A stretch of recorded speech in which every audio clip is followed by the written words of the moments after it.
Chapter 1. The Plea.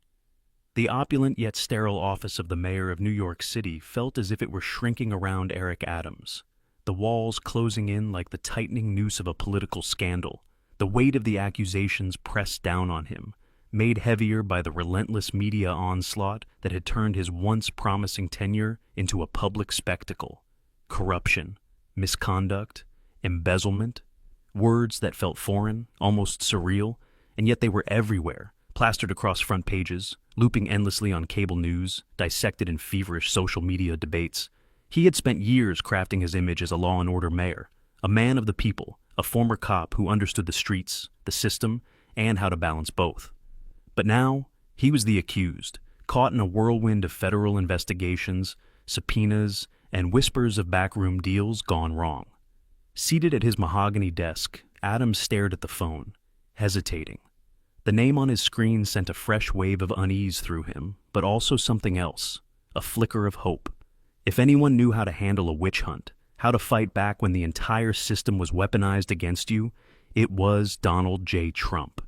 His fingers trembled slightly as he pressed dial, his breath shallow as the call rang once, twice, and then the line connected.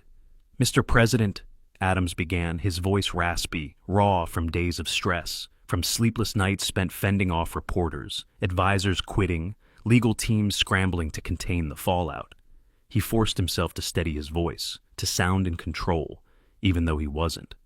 "I wouldn't ask if I wasn't desperate," he continued, leaning forward, his forehead resting in his free hand. This witch hunt by Biden, they're saying I stole money, amounts I've never even seen, let alone touched. I'm innocent, but they're building a narrative, and I don't know how to fight it alone." A pause crackled through the line. For a moment, Adams feared Trump might just hang up, leave him to fend for himself. But then came the voice, unmistakable, confident, self-assured. "Eric," Trump's voice boomed, smooth and deliberate, the voice of a man who had survived every political attack thrown at him and had come out stronger. "You always were a fighter, but sometimes even fighters need backup." Adams exhaled, gripping the phone tighter. "They're after you because you dared to cross them, because you spoke your mind. I know how that feels." He did. No one knew better. No one had been more targeted, more vilified, more hounded than Donald Trump. And yet, he had survived. "I'll have my people look into it," Trump continued, his tone shifting slightly, a signal that he was already considering his next move. "I'm sending Pam Bondi to meet with you. She's the best." Adams sat back in his chair, his heart pounding. Pam Bondi. The name alone sent a shiver through him, not of fear, but of hope. Pam Bondi, former Attorney General of Florida, a woman with a reputation for being as sharp as a tack and as relentless as a bulldog. A prosecutor who had taken on organized crime, political corruption, and scandal-ridden officials, and won. A fierce Trump ally, someone who knew how to navigate the corridors of power and the dark alleys of political warfare alike. If anyone could untangle this mess, turn the narrative around, find the weak spots in the prosecution's case, it was her. And now, she was coming to New York, coming to fight for him. For the first time in days, Adams felt something other than despair. He felt a sliver of hope. Chapter 2. The Bondi Counteroffensive. Pam Bondi arrived in New York City with the quiet efficiency of a seasoned operative. No grand entrance, no cameras flashing, no press conferences, just business. A black SUV pulled up outside City Hall, tinted windows shielding her from the prying eyes of reporters swarming outside. With a firm handshake and a measured nod, she greeted Mayor Eric Adams, who had spent the past few days spiraling under the weight of a scandal threatening to consume him. The accusations against him, embezzlement, corruption, financial mismanagement, had exploded across headlines with the force of a political bomb. Adams had tried to fight back, but every move he made only tightened the noose. The DOJ had mobilized, federal agents were combing through his records, the leaks were relentless, and now his only hope stood before him. A woman known for dismantling cases like this with ruthless precision. Bondi wasted no time. She studied him as he spoke, her sharp, storm-colored eyes taking in every word, every nervous tick, every shift in his voice. She had dealt with men in Adams' position before, cornered, desperate, unsure of whom to trust. She let him talk, let him unload his theories about political enemies, about powerful forces orchestrating his downfall. When he finally finished, Bondi leaned back, her voice level, her tone unwavering. "They're using the full force of the federal government, Mr. Mayor," she said, her words cutting through the tension in the room like a scalpel. "This isn't just about you. It's about sending a message to anyone who dares to challenge the establishment." Adams inhaled sharply. He had suspected as much, but hearing it from Bondi, from someone who had been inside these fights before, made it real. "So what do we do?" he asked, his voice quieter now, the fight momentarily giving way to uncertainty. Bondi didn't hesitate. "We find the cracks in their case, the inconsistencies, the motivations behind this so-called investigation." And just like that, the counteroffensive began. Bondi moved with surgical precision. She didn't storm into the media, didn't launch public attacks, yet. She operated in the shadows, where the real work was done. She needed answers, and she needed them fast. Step 1, assemble the right people. She pulled together a small trusted team, seasoned investigators, forensic accountants, political operatives, who had worked through scandals before and knew exactly where to look. Step 2, dissect the evidence, bank records, emails, witness testimonies. Every document that had been used to build the case against Adams was now being dissected, torn apart, analyzed for inconsistencies. She combed through financial transactions, looking for any misinterpretations, any convenient omissions. She flagged emails that had been taken out of context, correspondences that, when placed back in their full timeline, told a different story. She traced the money, looking for the moment where the prosecution's case turned from evidence to assumption. And slowly the cracks began to appear. Step 3, hit the ground. Bondi didn't work from behind a desk. She moved through the city like a ghost, speaking to people on the ground, finding the loose threads others had ignored. She met with former city officials, business leaders, political aides, anyone who had insight into the deals in question.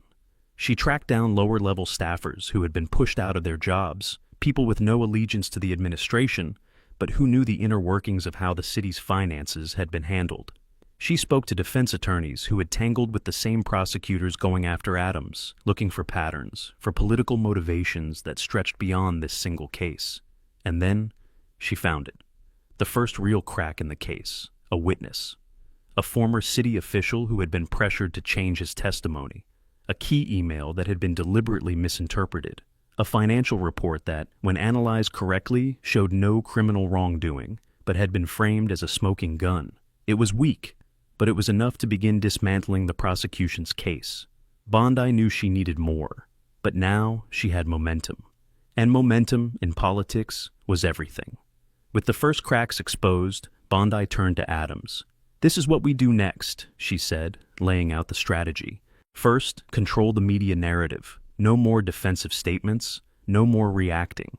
They needed to go on offense, leak the inconsistencies in the prosecution's case. Let reporters start asking their own questions. Let doubt creep in. Second, force the DOJ to justify itself. Hold a press conference, demand clarity, expose the political nature of the case. Make them answer why this investigation had been prioritized over others. Third, create division among the prosecutors. Find the weak link. The prosecutor who isn't fully convinced, the one who has doubts, the one who doesn't want to stake their entire career on a case that may not hold up under scrutiny. Apply pressure. Sow doubt. Make them question whether this is a battle they want to fight. And finally, bring in Trump. Trump's name carried weight. His influence was undeniable. If he publicly backed Adams, if he framed this as yet another political hit job orchestrated by the Biden administration, it would shift public perception instantly. The stage was set. The pieces were moving. And Bondi, once again, was in control. The next morning, the first leaks hit the press. Documents raising questions about prosecutorial bias. A whistleblower willing to testify about pressure tactics. A financial report that contradicted the prosecution's central claim. By noon, reporters were pressing the DOJ for answers. By evening, Adams was holding a press conference, not as a man on the defensive, but as a leader fighting back against a political hit job. By nightfall, Trump took to social media, blasting the investigation as another phony witch hunt. And just like that, the narrative had shifted. Pam Bondi had done what she did best. She had taken a drowning man and given him a fighting chance. The prosecution was still strong, the case was still dangerous, but now there were doubts, and doubt was the first step toward dismantling an accusation. The battle had only just begun. But for the first time in weeks, Eric Adams wasn't just waiting for his fate to be decided. He was fighting back. Chapter 3: Hochul's Gambit and AOC's Fury. Governor Kathy Hochul saw an opportunity, and she wasn't about to waste it. With Mayor Eric Adams under siege, drowning in scandal, and fighting for his political survival, she moved swiftly and deliberately, positioning herself not just as the concerned leader ensuring stability, but as the inevitable successor to power in New York. Publicly, she expressed deep concern for the integrity of the city government, standing at a podium with her most trusted allies in the state legislature flanking her, her voice dripping with false sympathy and quiet authority. "We cannot allow this cloud of suspicion to hang over New York," she declared at a press conference, her carefully chosen words landing like political daggers. "We must ensure transparency and accountability. If the mayor is unable to effectively lead, we have a responsibility to act." The assembled journalists took the bait, their headlines already forming in real time. But behind closed doors, the conversation was far more ruthless. Hochul met with state legislators, weighing the mechanisms by which she could strip Adams of his power. Could he be forced to resign? Could she use an ethics commission ruling? Would a vote of no confidence from the city council push him over the edge? Every option was explored, every contingency mapped out. She needed Adams gone, but she also needed it to look like she had reluctantly stepped in to restore order, not seized power for herself. A coup disguised as governance. But Hochul wasn't alone in smelling blood. If she was playing chess, Representative Alexandria Ocasio-Cortez was launching a full-on ideological war. To AOC, Adams wasn't just a weakened mayor. He was a symbol of everything she despised about the Democratic establishment. He was a moderate, a former cop, a man who aligned himself with business elites and resisted the progressive wing of the party. To her, his downfall wasn't just necessary, it was inevitable, and she was going to make sure she got credit for helping push him out. While Hochul moved through the political machinery of Albany, AOC turned to the weapon she wielded best, her vast social media platform. Within hours of Hochul's press conference, AOC fired off a tweet that ignited a firestorm. "This is what happens when you prioritize corporate interests over the needs of the working class," she wrote. Adams's alleged corruption is a symptom of a larger problem, the corrupting influence of money in politics. We need to hold him accountable and demand systemic change. The post went viral, thrusting Adams's scandal into an even harsher spotlight. Progressive activists, already wary of Adams, seized on the moment, organizing protests outside City Hall, demanding his resignation, calling him a fraud, a sellout, an elitist who had betrayed the people of New York. The hashtag #AdamsResign began trending within hours. The far-left media machine amplified the message, turning the mayor's scandal into something far greater than just a financial investigation. To them, this wasn't just about Adams. It was about the war for the soul of the Democratic Party.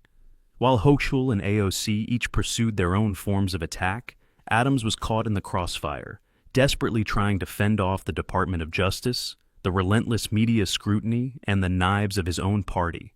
Every move he made only seemed to make things worse. His approval ratings plummeted, allies vanished. His own staff, sensing the inevitable, began discreetly sending out resumes. And as the calls for his resignation grew louder, Adams found himself reaching out to the one person who knew exactly how to fight back against a politically motivated takedown. He called Pam Bondi, and through Bondi, he reached Donald J. Trump. If the Democratic establishment was going to abandon him, betray him, and throw him to the wolves, then he would find allies elsewhere. He needed people who understood how to survive the impossible, people who knew how to turn scandal into strength, political death into resurrection. He needed fighters, and no one knew how to fight better than Trump. The battle for New York City wasn't over. It was just beginning. Chapter 4: The Counteroffensive begins. Pam Bondi arrived in New York City with one goal: to turn the tide of the relentless political assault on Mayor Eric Adams. For weeks he had been drowning in a storm of allegations, his name splashed across headlines in a scandal that seemed designed not just to weaken him, but to destroy him completely.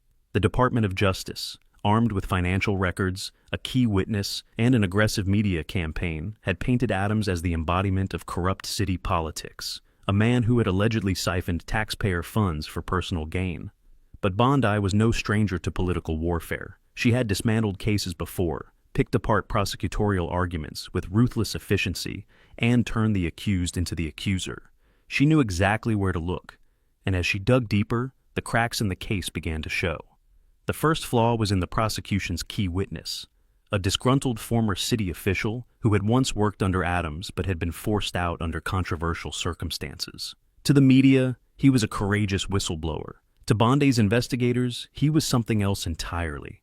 Financial records revealed mounting debts, a history of failed business ventures, and a deep personal resentment toward Adams for being denied a promotion. His testimony, she suspected, wasn't fueled by moral conviction, but by opportunity, the opportunity to take down the man he believed had cost him everything. And when Bondi dug into the financial discrepancies at the heart of the case, the inconsistencies only grew more glaring.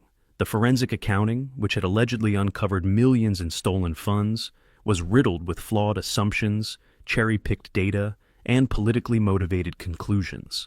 Her team of forensic accountants tore through the ledgers and traced the numbers back to their sources, exposing that the alleged missing money had never actually left city accounts.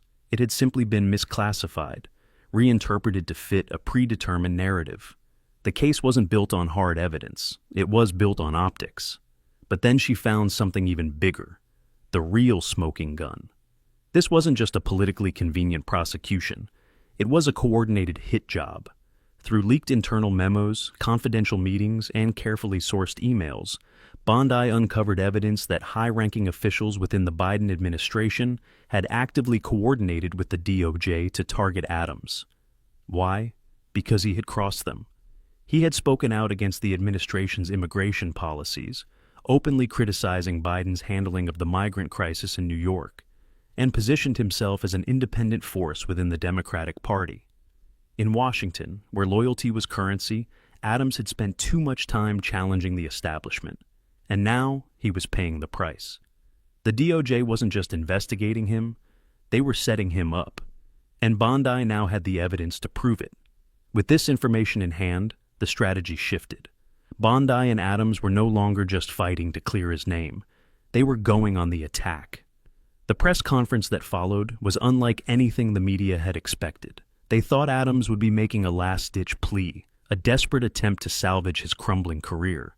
Instead, it was an offensive strike. Adams stepped forward, not as a man on the defensive, but as a leader exposing corruption. And Bondi, standing beside him, did what she did best. She dismantled the prosecution's case, piece by piece. She laid out the witnesses' credibility issues, presenting documents that showed his financial troubles, his personal vendetta against Adams, and his repeated inconsistencies in testimony. She then turned to the forensic accounting, revealing how the DOJ had selectively interpreted data to manufacture a scandal. And then, for the final blow, she presented the evidence linking Biden's administration to the investigation: emails, communications, memos discussing how to neutralize Adams before the next election cycle. The media, which had been eager to crucify Adams just days ago, was now forced to take notice. Questions began swirling. Was Adams really guilty, or had he been set up? Why had the DOJ focused on him with such intensity while ignoring other, more egregious cases of corruption? Who was really behind this prosecution? The press, sensing a new angle, began pressing Biden's administration for answers. And Washington, which had once been comfortable in its plan to take down Adams, now found itself on the defensive. Congressional Republicans seized the moment, calling for hearings into DOJ overreach. Fox News ran special reports dissecting the prosecution's inconsistencies. Even CNN, which had eagerly followed the narrative of Adams's downfall, began reporting on the possibility of a politically motivated case. And just like that, the tides began to turn. Pam Bondi had done the impossible. She had transformed Adams from a disgraced mayor into a political martyr, and Washington, sensing the shift, braced for what came next. But the fight wasn't over. The case hadn't been dropped, and the prosecutors, now backed into a corner, were scrambling to keep the trial alive. The DOJ issued statements denying any political motivations, doubling down on their case, insisting that the evidence against Adams was strong and damning. But the public was no longer convinced, and in politics, perception was everything. As the media frenzy evolved, a new battle emerged, not just over Adams's guilt or innocence, but over the credibility of the Biden administration itself. Had they used the legal system to take down an enemy? Had they overreached in their efforts to purge dissent? Biden's approval ratings, already fragile, took a hit as the accusations of DOJ weaponization gained traction. The White House went into damage control mode. Press briefings turned hostile. Journalists pressed Biden's team about Bondi's revelations, about the leaked emails, about the apparent political nature of the investigation. And as the administration struggled to contain the fallout, another force loomed in the background: Donald J. Trump. Trump, who had been monitoring the situation closely, knew exactly when to strike. When the moment was right, he stepped in, his voice booming, his confidence unshaken. "This is another phony witch hunt," he declared on Truth Social. "The Biden administration is using the DOJ to take out anyone who dares challenge them.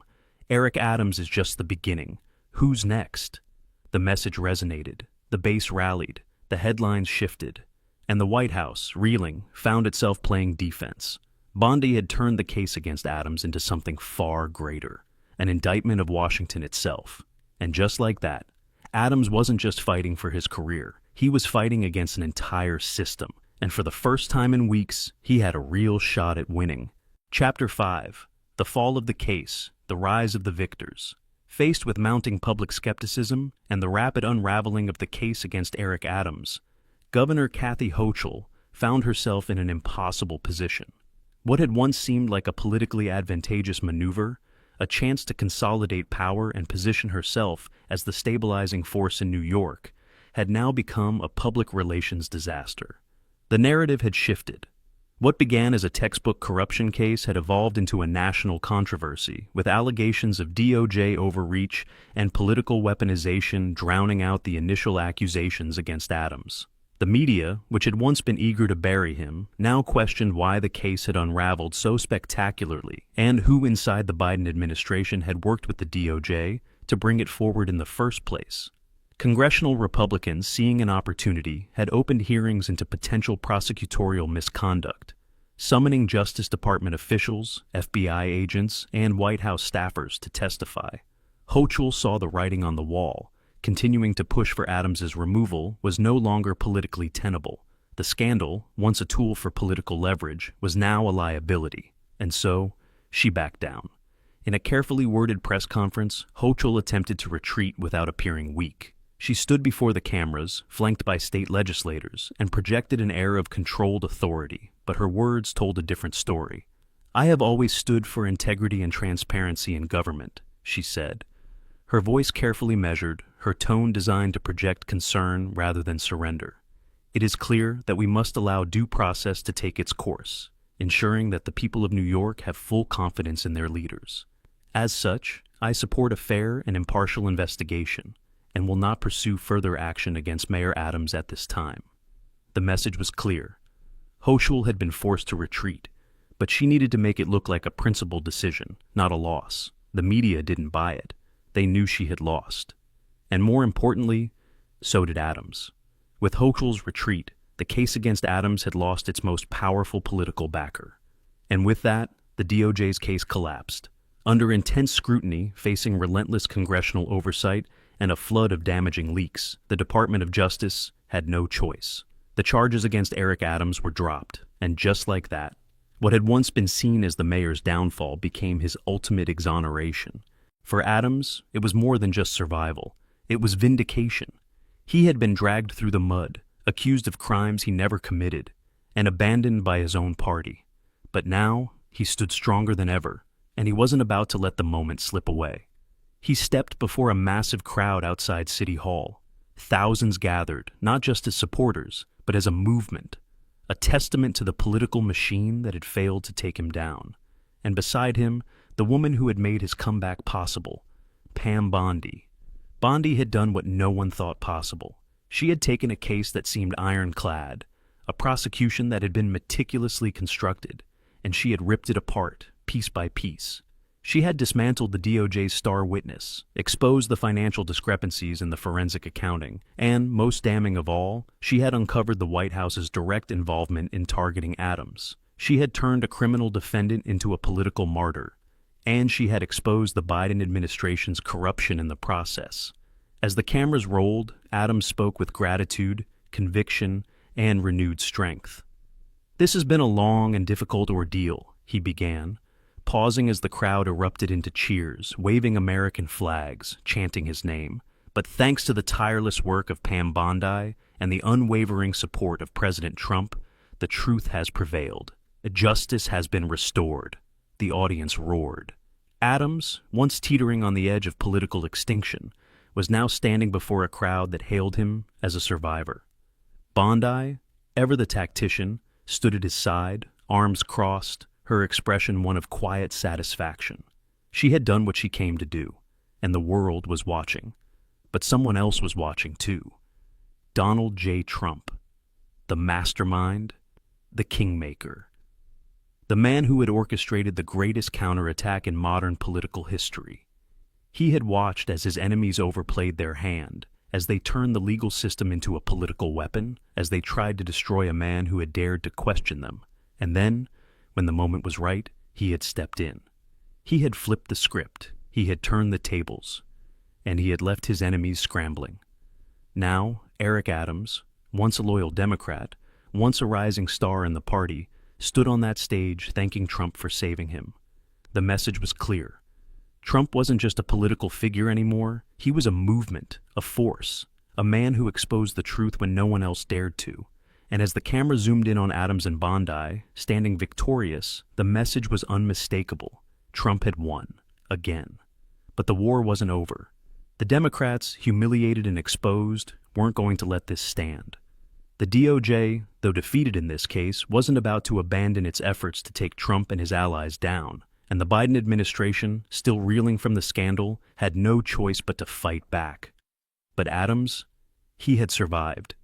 He had been forged in fire, and now he was stronger than ever. And with Trump and Bondi in his corner, his future had never looked brighter. The political drama had come to an end.